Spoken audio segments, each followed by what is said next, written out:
my name is Janine Rosche, and I am so excited to be a part of Because Fiction's Read Along. Today I will be reading the first chapter of my debut novel in contemporary romance, This Wandering Heart. This book was released May 5th from Berkeley Romance and Penguin Random House. It's an on-the-road romance that starts off in one of my favorite regions of the country, which is the Madison River region of Montana. So for those of you who have an itch to travel but haven't been able to, hopefully you can live vicariously through Kira, Robbie, and Annabelle, his 4-year-old daughter.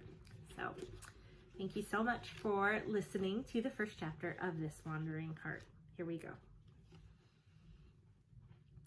Ever since she was 17, Kira Knudsen's internal compass needle had failed to point north. For a high school geography teacher and avid traveler, this little fact was inconvenient at best and infuriating at worst. Today, it was the latter. Kira, will you marry me? The collective gasp from the crowd whooshed like a breeze rushing up from a canyon floor. One girl let out an "aw," another squealed. Then it was quiet, save the classical melody wafting from the stringed quartet she'd seen near the pines moments ago.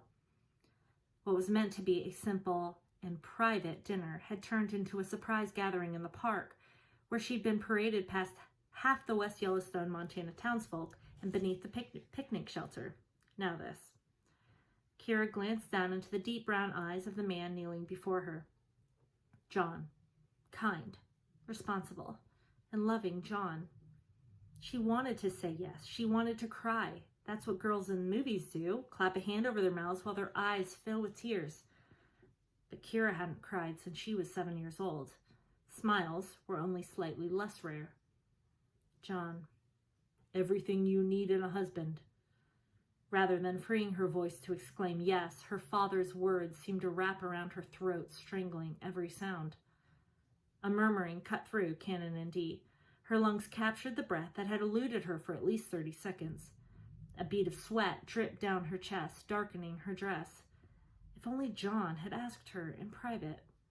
The glow from the Edison light strung overhead nearly blinded her.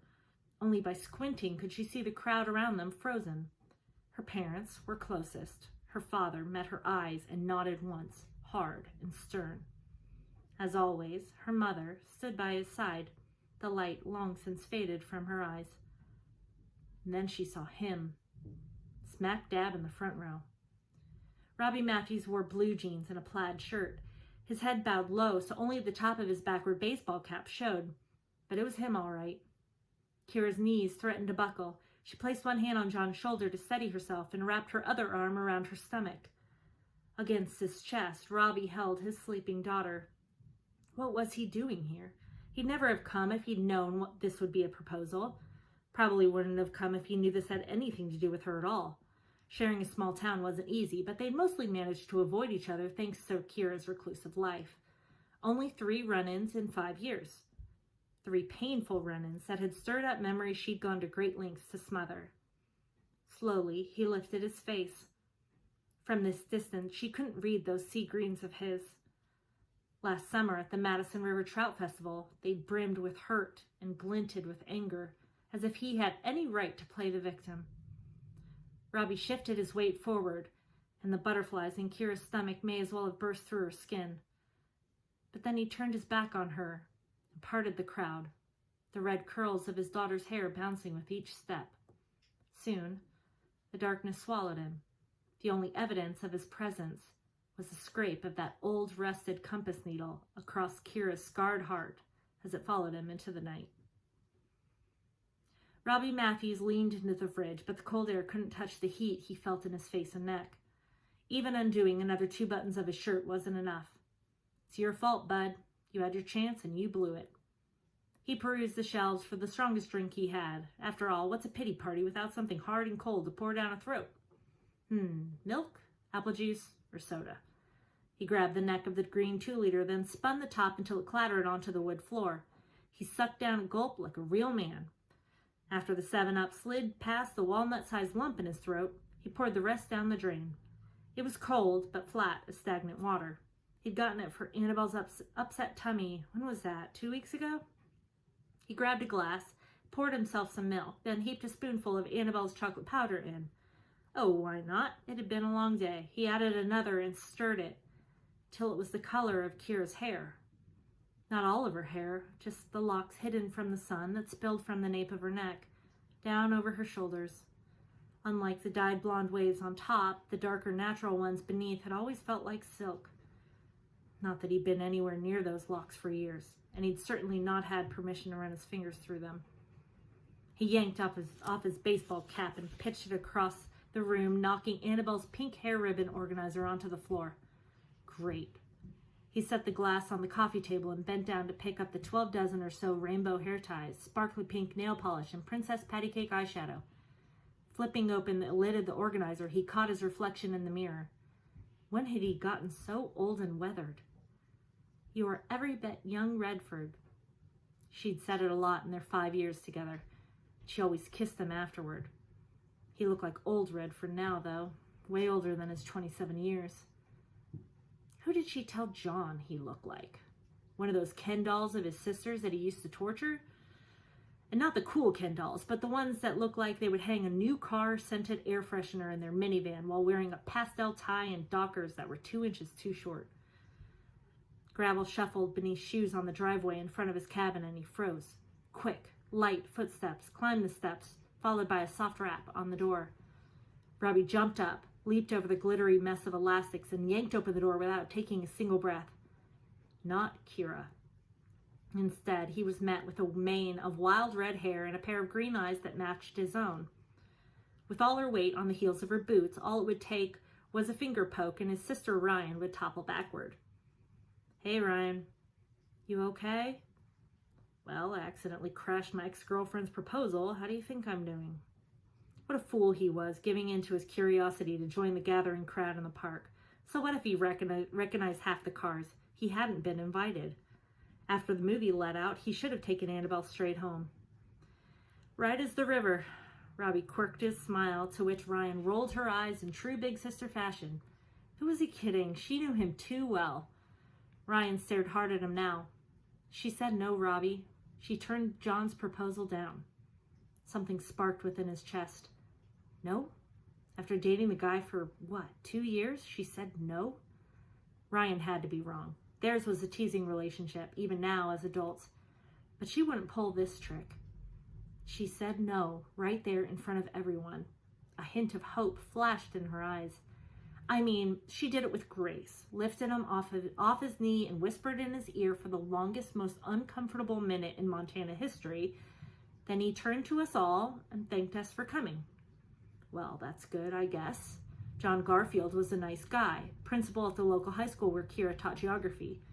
Robbie had never heard an ugly word about him, and from what he'd seen around town, he treated Kira like a precious jewel, almost as good as Robbie had, which made this turn of events even more surprising. She had no reason to say no.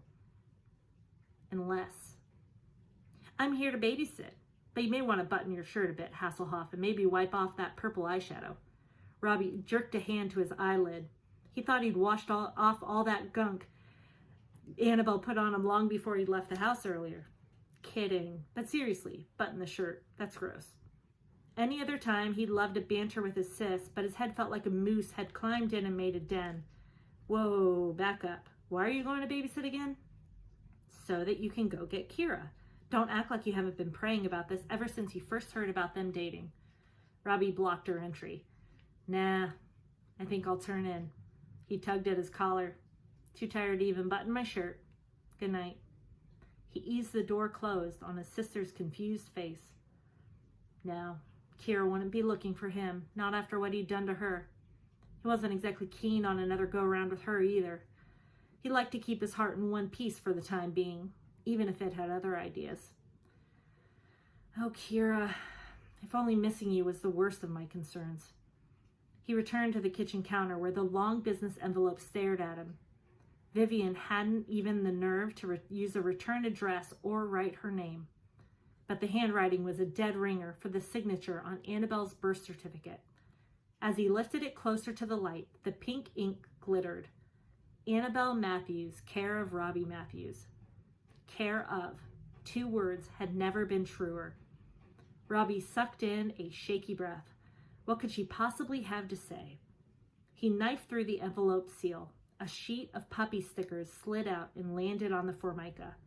No note. No, I'm sorry. He should be happy. After nearly 4 years with no contact, this was something, and a little girl needed her mother, even a mother like Vivian. Still, he couldn't shake the feeling slithering inside him. For Annabelle's sake, he needed to be smart, and that certainly wasn't his strongest trait. Ping.